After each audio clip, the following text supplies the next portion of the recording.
At eto, kakaiba naman naisip na paraan ng isang lalaki para makamit ang matamis na oo mula sa kanyang nobya. Ang kanyang wedding proposal ay dinaan sa isang ukulele flash mob.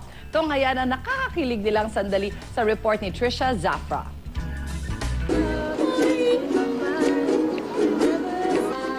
Sino ba naman ang hindi matutuwa kapag bigla ka nalang tinugtugan ng ukulele at abutan ng mga bulaklak ng mga di mo kakilala? Pero ang di alam ng lahat, bahagi ito ng isang malaking sorpresa para kay Richelle ng kanyang nobyong si Sherwin. At habang libang na libang ang lahat,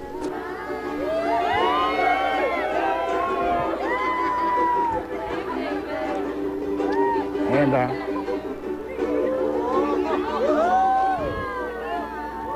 I have a speech. Thank you for giving me the privilege of becoming a dad. And I hope you're gonna give me the chance now and the privilege to be called your husband.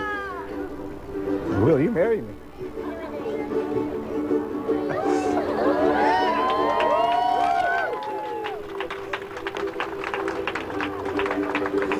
Hope it fits. I'm so happy. Kinakabahan kaya ako. Naninervyos ako. Sobra. I'm happy that she said yes. So that's a big relief. And ayun, I'm really happy actually. I'm really glad.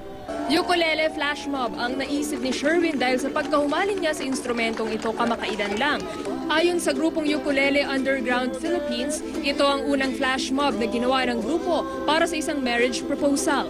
Every instrument naman ay may kanya-kanyang quality. When you hear a ukulele sound, parang although napakaliit, pero malayo ang nararating ng sound dito. Kaya maraming na-attract. At tulad nito, sana ay malayo ang marating ng nadaramang pag-ibig at kasiyahan ngayon ni na Sherwin at Richelle. Para sa unang balita, Trisha Zafra, reporting.